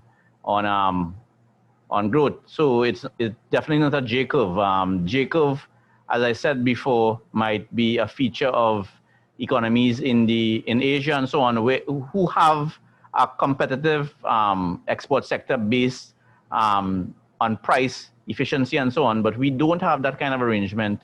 We don't have those kinds of industries here in the Caribbean. So I don't think the J curve is going to operate in Trinidad and Tobago, in the Caribbean generally, and in Trinidad and Tobago specifically for some of the reasons I mentioned. The fact that much of our energy products are on these long-term contracts, supply contracts with fixed prices and so on. All right, thank you, Dave. But now can you just tell us if you agree with the case for the V-shaped business cycle, and that they lock the economy down, you open it back up, you're supposed to see a quick and immediate recovery. That's a case for the V-shaped business cycle. Some people argue about the L-shape. So do you agree that we should see a V-shaped business cycle in our system? Okay, I agree with the people who think that there's going to be a U-shaped recovery. Even the fund that has generated the estimates that suggest a V-shaped recovery is now starting to pitch a narrative that suggests that given the emergence of second waves and so on, the immediate revival of the economy in 2021 is unlikely to happen. And we have witnessed that ourselves. We were going along very merrily, and then we had this wave that had the economy to shut down and so on. So I think a U-shaped recovery is much more realistic. Most economists believe that this shock, the pandemic, is more impactful in a negative way than the international financial crisis in 2007, 2008. And there are countries in the world today who are still trying to recover from the vestiges of that particular negative shock. And therefore, if we are saying that COVID is going to have a much more impactful and long-lasting impact, then I can't see a V-shaped recovery being possible. What I could think will happen is that you have more like a recovery where it is kind of, it fits and spurts. So for example, you open back up the economy and growth goes back up, and then you need to lock down again as we have had to, and then the growth falls off again. Hopefully, we are going to get a vaccine, and we are going to get other therapeutic approaches to dealing with COVID that will eliminate the negative growth impact of COVID. But it's unlikely that a V-shaped recovery is going to be the state of affairs going forward. It's more like a U-shape. Right. All right. Thank you, Dr. Seerattan, for that response. Dr. Arjoon, you seem to have presented a compelling case for the privatization of the port, in that some of our attendees are now in agreement that the port should be privatized. The question is, can you tell us about the employment experience after Jamaica and the Dominican Republic privatized their port? I'm not aware of the Dominican Republic, but I know some workers in Jamaica would have had to be terminated. But in TNT, our experience would most likely, I would think, be one where workers will lose jobs. But I should think that the government in their negotiations with the private operator may opt to provide a visa packages to these individuals. What's happening in our port is that much of the workforce, and the port is overstaffed. They've been overstaffed for quite a long time. But much of this workforce are people who are actually close to the retirement age. And the problem is that they don't have any sort of a recruitment, a proper formal recruitment program and a proper formalized training program as well. So I think that a private operator, I would hope that a private operator coming on stream would offer this type of a program then. And but in addition to that, offer some of these workers, especially given that the port is highly overstaffed, not just send them home, of course, but give them a very attractive visa package.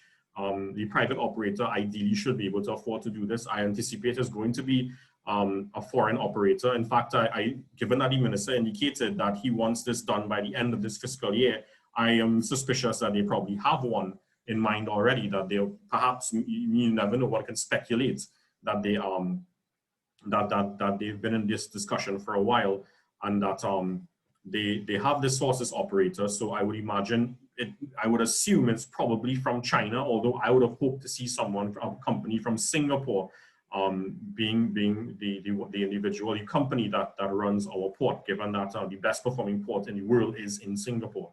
But nonetheless, I should think that yes, there will be some separation packages hopefully being offered to the workers, the overstaffed workers that is in the port.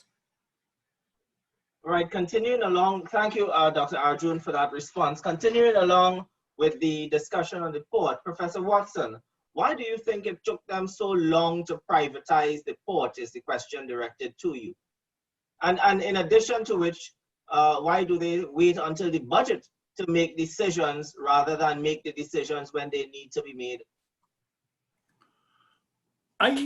In all honesty, the privatization of the port, clearly Vaalmikki has given this a lot of thought, but politicians are not the most, the easiest people to respond to a problem. If you know the history of the port in Trinidad and Tobago, going back from one of the biggest strikes we have had in 1919, emanated on the port, and in fact, there was a large impetus to the development of the working class in Trinidad and trade unionism in Trinidad and Tobago. And in the early days of the PNM, a lot of the support came from the port. You had, and that has continued right up to today. It is the port is closely linked.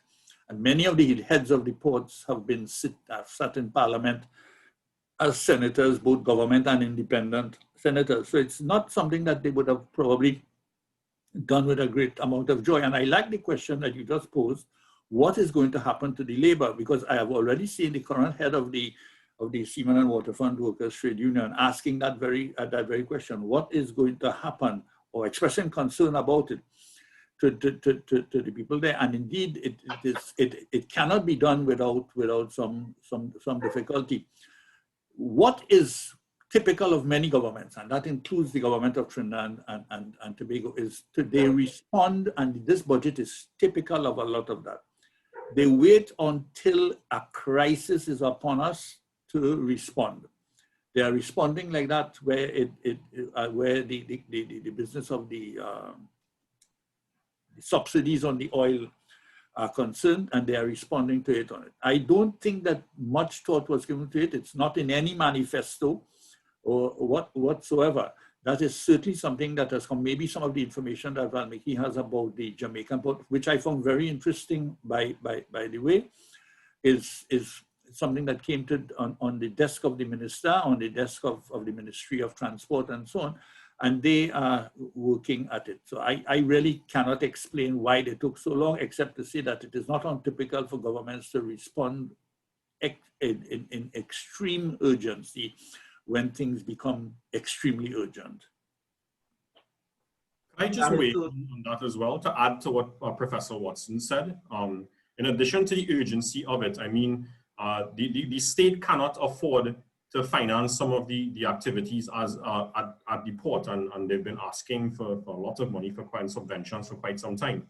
But in addition to that, the port they have a very tight union presence, and we have to consider whether or not politicians, and I would think that they didn't, whether they in the past had the political will to go and take this step to privatize the port, knowing fully well that it may have some repercussions with the unions as well. All right, thank you. And some people may say, well, if you advocate for privatizing the port, why stop there? Let's go ahead and sell off all state enterprises. But that's a different discussion. So let's hold on that. Let's turn our attention now to agriculture. While you have the floor, Dr. Arjoon, why does agriculture get the lowest allocation when we are aiming for food security? Well, it gets the lowest allocation because for obvious reasons, because for several decades, we've been reaping extraordinary economic rents from the oil and gas sector. And agriculture, there's also a cultural aspect of agriculture. I mean, the reality is that many persons tend to look down on the sector for some reason or the other. As I mentioned in my presentation, is regarded largely as the unwanted stepchild of the economy. When, I mean, really and truly, if you have such a very high food import bill every year, I would also go as far as to say that can we really truly consider ourselves as an independent nation when we rely so heavily on the world to feed us, Now, I agree, we will probably not achieve 100% food security, but at least we could bring it to some sort of an acceptable level. 6 billion is way too much. So I think that having quality, you see, what I've seen in my few years of looking on at what happens in Parliament and following the budgets, etc., is that we have a 5-year mentality, and we try to achieve as much as we can as quickly as possible. So when we have these massive oil and gas rents, what you'd find is that the allocations and the more so the attention being paid to the agriculture sector starts to drop, right? But then when there's less oil and gas revenues happening in the country as it is right now, at some point in time, you would see a very slight or marginal increase in the allocations to agriculture. But I think the primary reason why it's being seen as, why it's being treated in this particular manner, one, it doesn't really add much to the GDP relative to the other sectors, like manufacturing is between usually 18% of the GDP. And then of course, the massive amounts of oil and gas, the hydrocarbon sector tends to contribute. It doesn't contribute much to the GDP. Then some may figure, well, why bother to invest much in it at all? And why bother to fix the bottlenecks within the sector at all? Darren, let me just say another word I want to add to this. Agriculture Go ahead. Yeah, sorry. Agriculture is and has always been the bastard child. That is true. And in fact, any minister, anybody looking for a post in the government, it's a punishment to give them the Ministry of Agriculture. It has never been treated with any respect, and its lip service is all that they get. But let me say something on this food security business. One of the reasons why the import bill is so high is relative to our foreign exchange earning capacity elsewhere.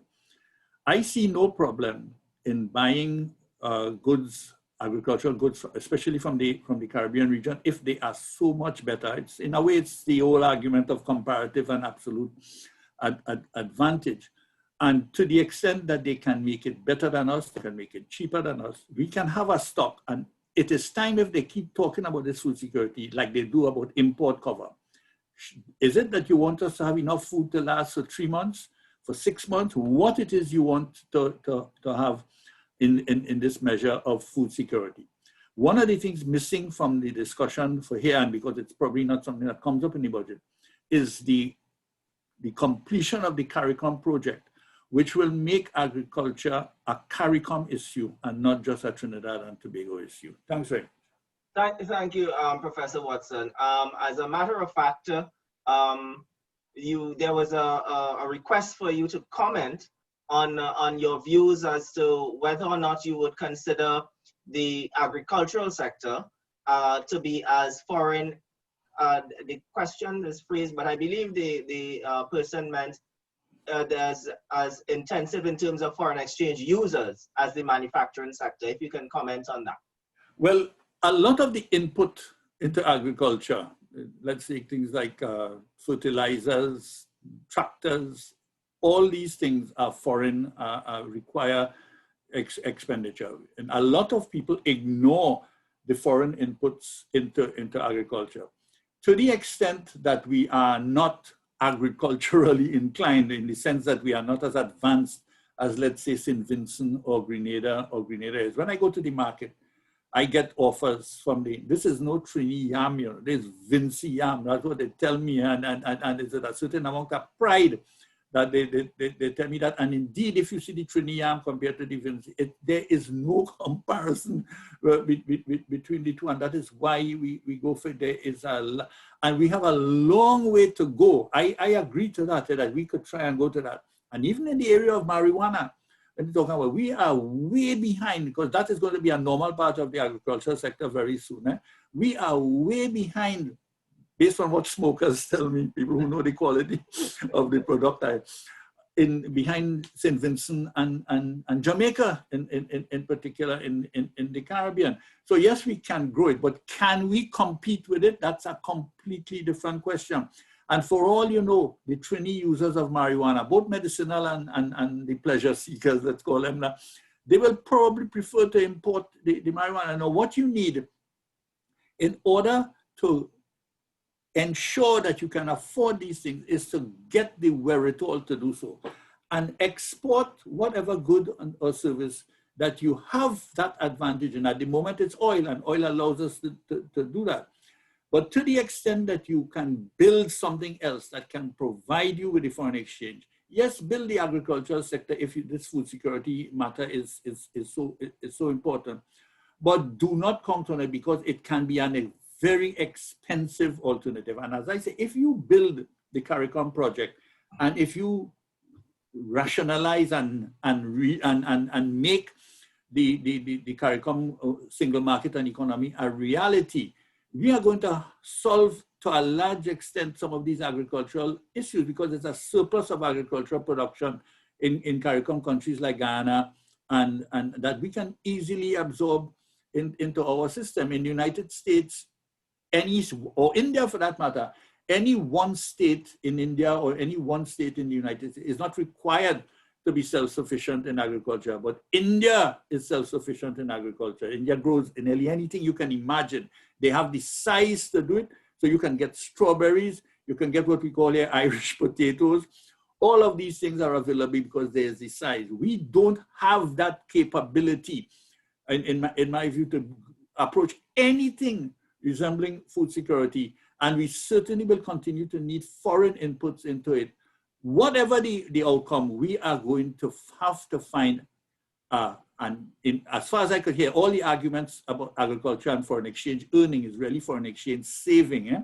And I am yet to see a convincing argument to that effect. It's based on a presumption that the 6 million you see is a 6 million net.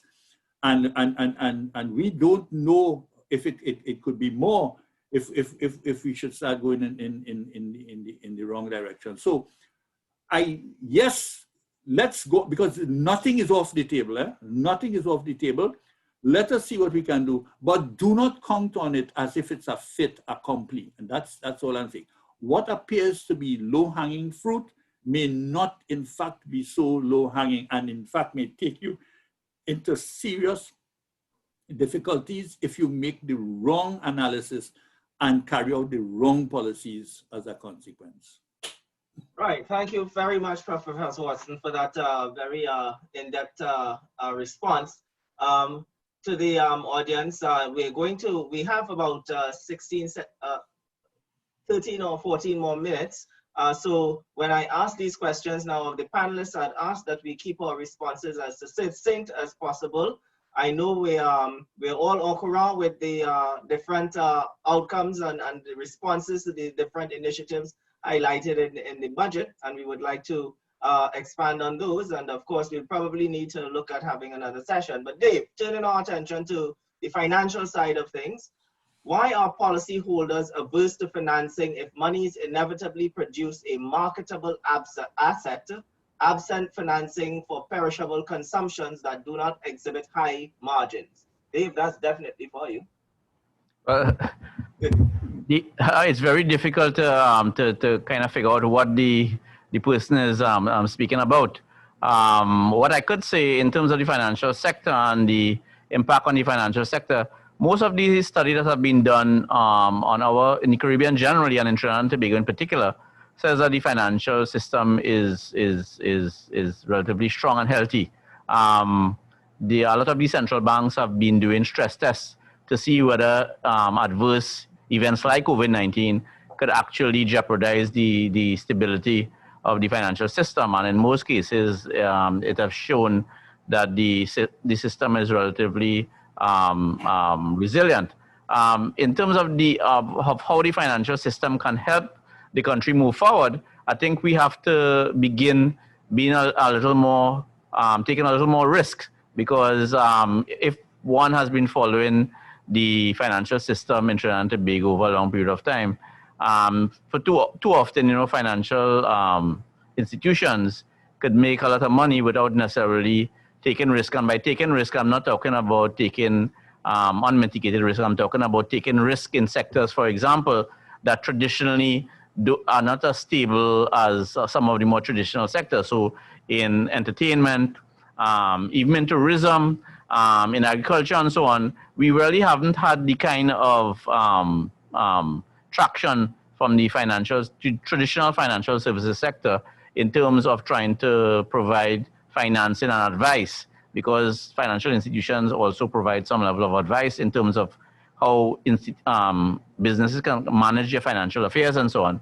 And that is an area that I think we need to pay some attention to, either by the government creating windows and subsidizing windows in these financial institutions for specific sectors and so on, or by developing special purpose institutions like we have done in agriculture and in some other areas.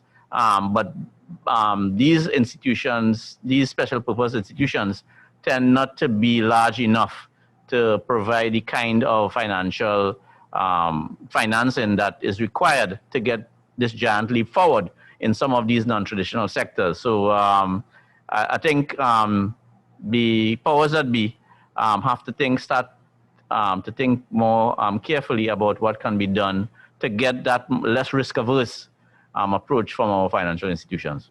All right, thank you very much, Dave, for that response. Now let's just briefly take a turn back to look at agriculture before we get into the very controversial sale of the NP stations, gas stations. Professor Watson, this is coming from Prof. Theodore. With the looking at the intention to take the sector to a much higher technological level, do you think that that is a game changer, Professor Watson? I didn't hear the first part about it, something about the gas. Given that in agriculture, given that the express intention is to take the sector to a much higher technological level, yes, do you see this as a game changer in the agriculture? Well, if it happens, if it does happen, you see, one of the problems with governments and budget statements, I mean, is we never get an accounting of what has happened over the year in any meaningful way. To the extent that you are now going you plan to raise the level of it, I cannot imagine that will not be beneficial. But let's take, for instance, the labor that may be required. One member of the panel, I think was Vaalmikki, mentioned the use of Venezuelans. Some of these Venezuelans are not interested in going into agriculture. Some of them are highly trained in the sense, at least at the level, they may have the equivalent of A levels and so on. And they are looking for jobs and so on that will suit their qualifications. They don't have an experience in agriculture, but the kinds of persons that are involved in the agricultural sector, usually, they are now taken up by CPEP. CPEP outprices the agricultural sector when it comes to that. Are we going to go in the direction of easing up on CPEP to make sure that the kinds of workers we want to enter into the agriculture system are available? If that does not happen, we are going to be asking, we are going to be barking up the wrong tree. And it is almost a truism to say that if you raise the technology, you provide tractors, and you train them in using, and you make the land spaces bigger, and you facilitate access roads, and you do all these kinds of things, which is a lot to be done. You hear the perennial concerns of, are you going to overcome all these problems that have caused agriculture to be where it is at this point in time? Because we are way, way, way behind. We are, as I say, compared to the productivity, the production of countries that are close to us, St. Vincent, Grenada, Jamaica, which are the three biggest, and of course, Guyana. How do we get to that point where we can compete with these? How do we do that? That is going to be a hell of an effort. All I see, when the minister spoke about agriculture and some of the technological efforts that he's going to, he did not mention the premier agricultural institution for training in the country, which is the Faculty of Agriculture at the University of the West Indies. He spoke to the University of Trinidad and Tobago. When we started, as a university, we were the Imperial College of Tropical Agriculture, which was the place where the British trained people for all tropical, and it was a very, very prestigious institution. People from France, people from the French colonies as well choose to come to Trinidad and Tobago for training. What has happened since then? All the graduates of the faculty, first of all, I sit from a position, I know I'm talking about, agriculture is one of the faculty, the least demanded faculty on campus, and I'm sure that still is the case. And the graduates of them, they're looking for a job in the Ministry of Agriculture. They're not looking to go into farming or anything like that. That is the reality. And why is that? That is not because they are wicked and so on. And when that continues, we will continue to have the 1 to 4% contribution of the agriculture sector. To bring it up to a level that will encourage people to go into it willingly, to bring that production in a growing economy with agriculture taking a bigger share in the system, you're going to have to do certain things that you're going to have to perform a miracle in the agricultural sector. Let me just say one last thing on this. You check where agriculture is strong. Agriculture is strongest in countries that are very industrialized. The United States of America is an example. France is an example. Many countries of Europe are examples. There is a myth to think that the development of the modern sector is in contradiction with the development of the agricultural sector. My own feeling is we should concentrate more on building the bigger, the stronger, the strongest, where we can find comparative and absolute advantage even, and go for that. And as I said in my presentation, the product that we are wanting to find may not even be on the radar at this point in time. Thank you very much, Prof. Thank you very much. Now let me pass these questions off to Dave. Dave, let me ask you this question. One of the questions that came in is with regards to the price of fuel, that is, the Minister of Finance said the price of fuel is not going to change much with the disposal of NP's assets. What mechanism is there in place to prevent collusion among gas stations to increase prices? Well, as the minister indicated, both for super and premium gasoline, because of the low price of oil internationally, the subsidy doesn't kick in. So the price that you pay now is essentially the market price.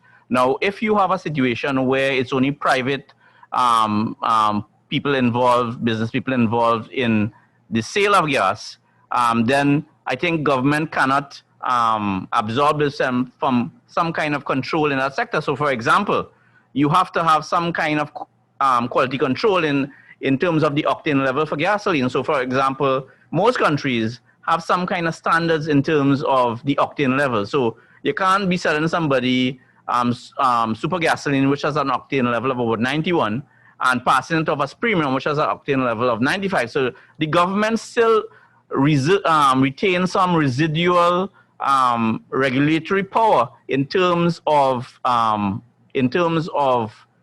control over the sector. And very importantly, the National Petroleum will still be the entity importing and or producing fuel as a wholesaler.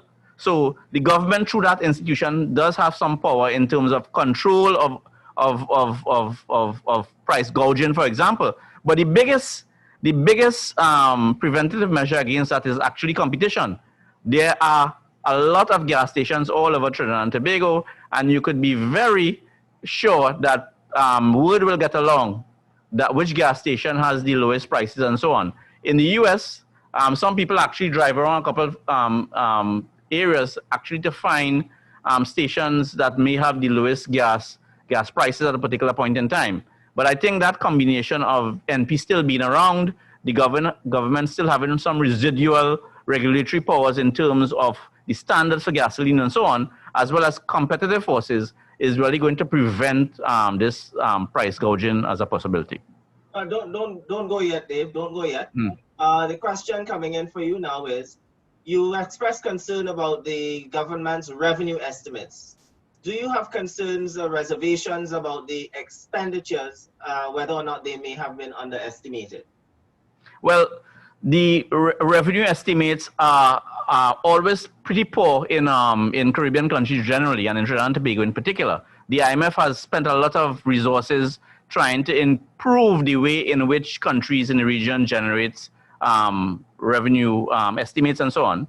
And there have been improvements. The estimates for expenditure tend to be much more efficient for obvious reasons, but in the context where we are living in now in terms of the pandemic and the level of uncertainty, if things take a turn for the worse, the government will have to intervene with exceptional expenditure item to, for example, provide liquidity support for businesses and individuals who may be impacted by other COVID or lockdown related expenditures. So I think in the short term, it will be wise for the Minister of Finance to have some contingency financing mechanism available to be able to tap into this thing. And of course, if needs be, the Minister of Finance could always come with a supplementary request to the Parliament for extra money. But I think that is a very good question, because in this environment where there's so much uncertainty and where the government is taking such a important role in how the economy functions, it will be foolhardy not to have a backup plan or a plan B in terms of extra financing. Thank you very much, Dave. So, ladies and gentlemen, there we have it. We have heard from the experts in terms of their views on the budget. I know we have some more questions. Time is upon us. And so we would like to thank you all for, before we close out, we thank you all for taking the time to come out to join us virtually. But before we sign out, I would like, in the order that we started, starting with Professor Watson, then followed by Dave, and then finally closing out with Dr. Arjoon, in about 2 minutes, gentlemen, each of you, I give you 2 minutes each to give us your closing comments. Professor Watson.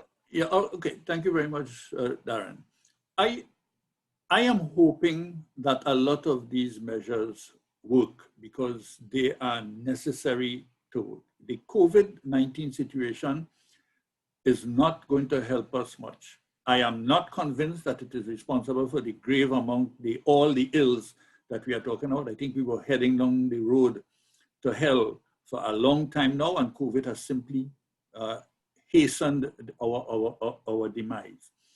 I am hoping that in the meanwhile, because necessity also is the mother of invention, that our minds in this, our creative juices get to work so that we can develop, and the government is there. I am seeing, and that is one of the areas that is lacking in the budget.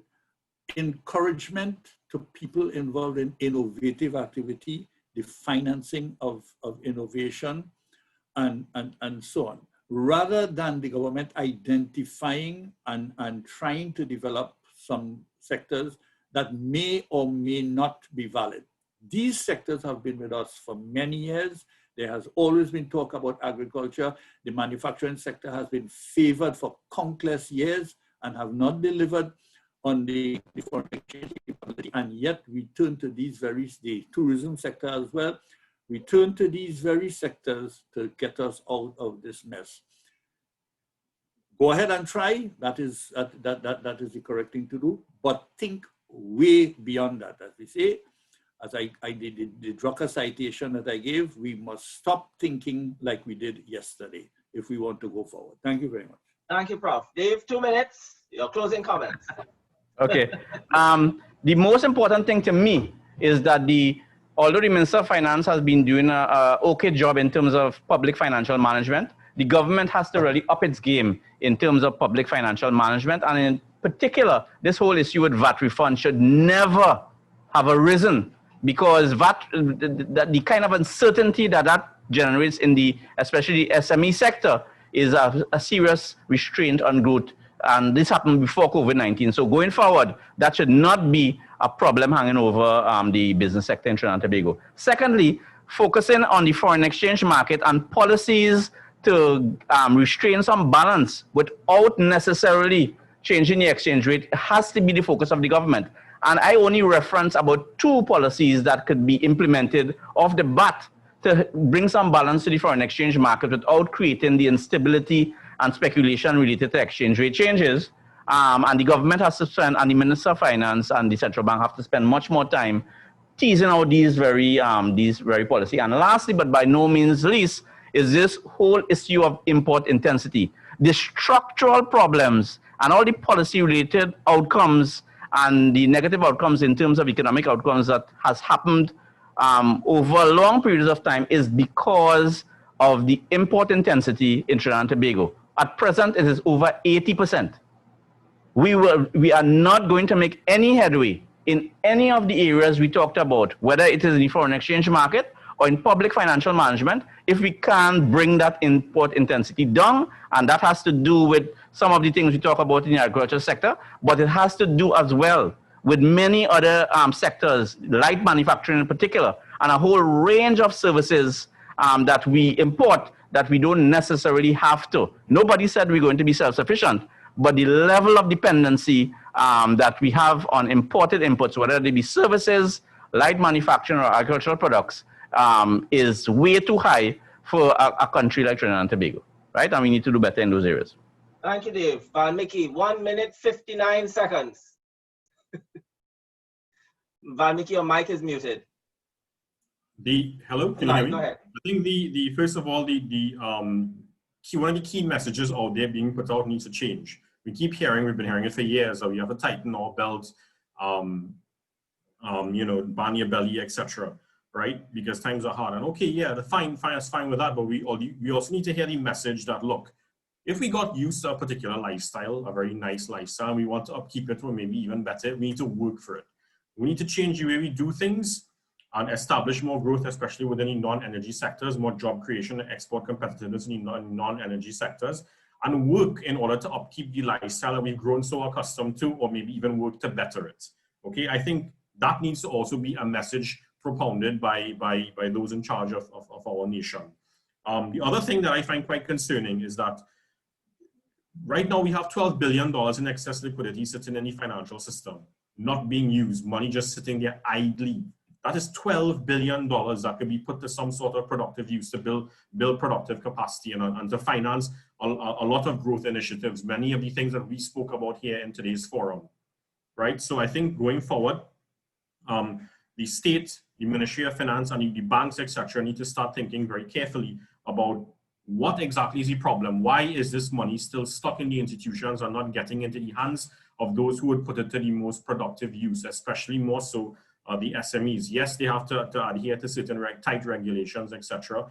But I mean, the money is there, just sitting there doing nothing. The other thing with respect to the budget, I want to start seeing more attention being paid to the financial services market. For example, the stock exchange and the international financial center.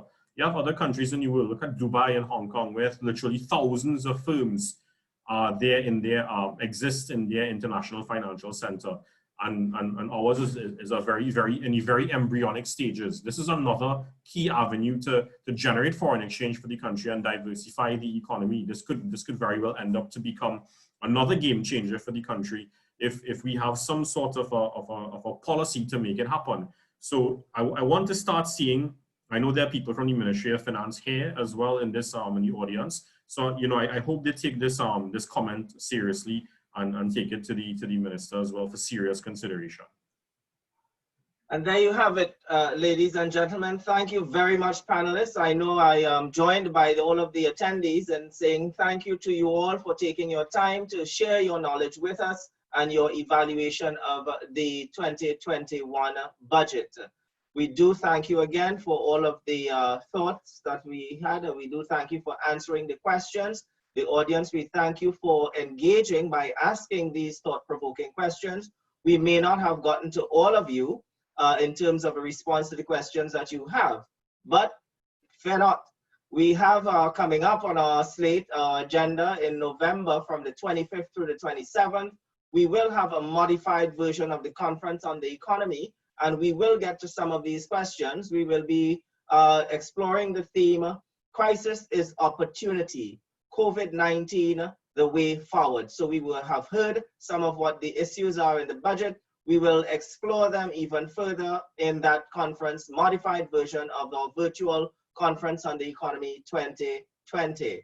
Again, thank you all for joining us. We do wish you all a very safe evening. Remember, continue to observe the government's public health guidelines. Stay safe, and we will all be able to meet once again. We look forward to your participation in our court, and of course, looking forward to our ongoing discussion where budget matters are concerned. Thank you once again. Ladies and gentlemen, good night.